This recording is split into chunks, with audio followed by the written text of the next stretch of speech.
Hey, welcome back to another lecture in AgentForce. Under this lecture, we are going to discuss Einstein Trust Layer. So let's start.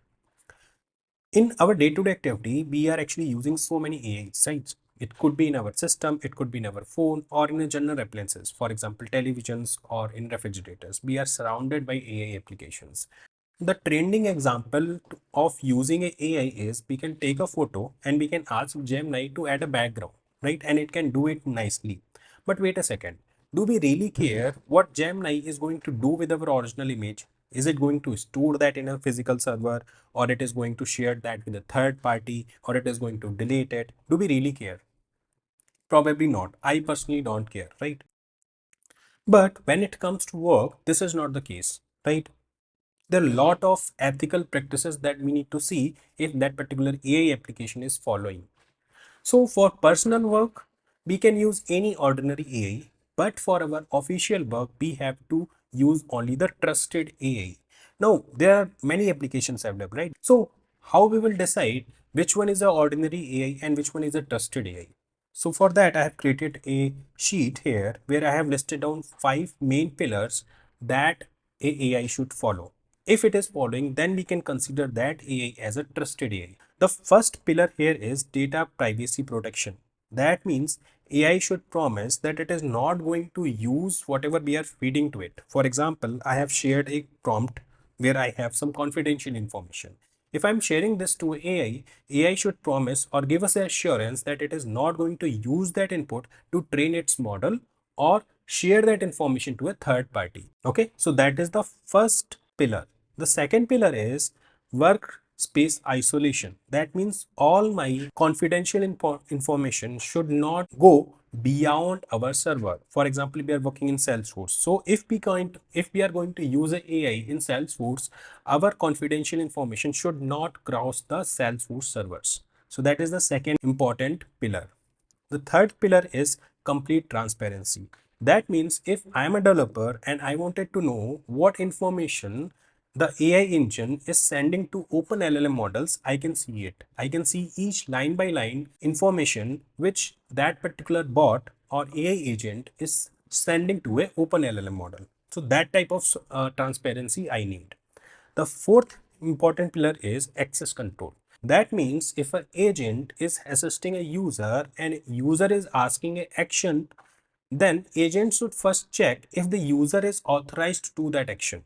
Or if it is requesting for information, agents should verify the current user's access level. And our last and most important pillar is the toxicity detection. Let's say LLM model are returning some response from OpenAI. Is there any harmful or bad information added as an output?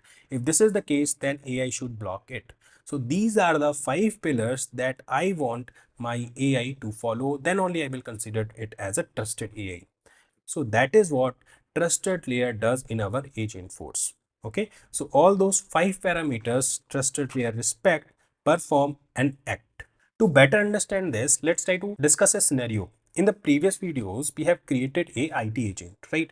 The responsibility of a IT agent is to create a task or create a ticket if users are facing any hardware related issues. For example, I am a user and I am facing an issue in my laptop. So I have written a text, my laptop is not working. This is the prompt that I have written.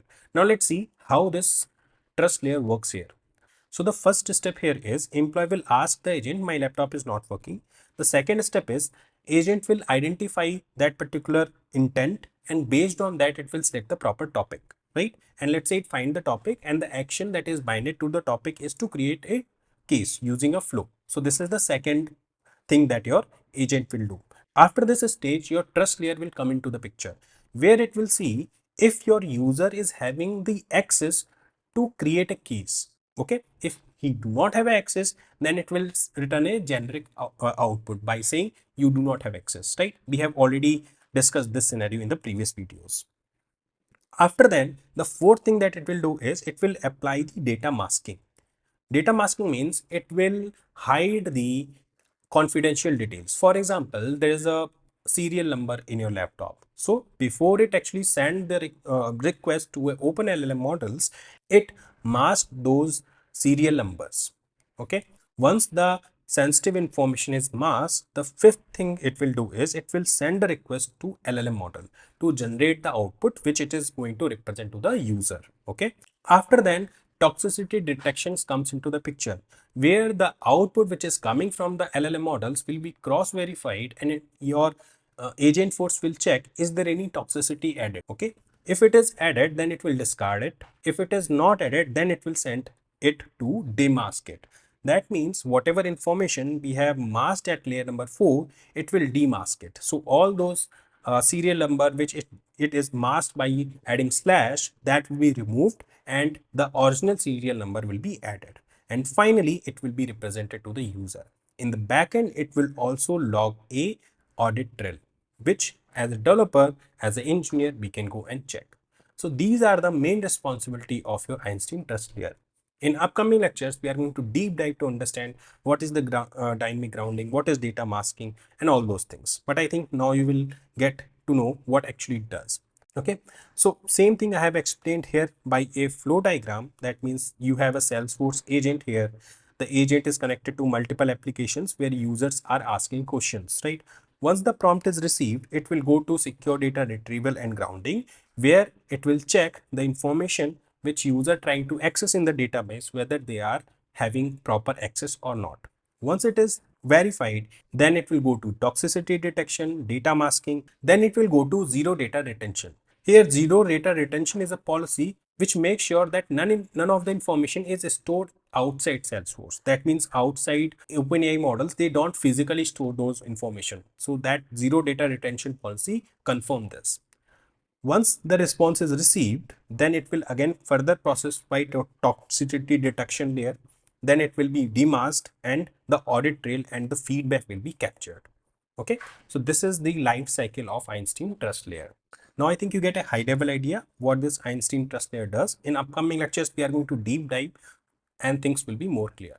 That is it in this video. I will see you in the next one. Stay tuned. Thank you.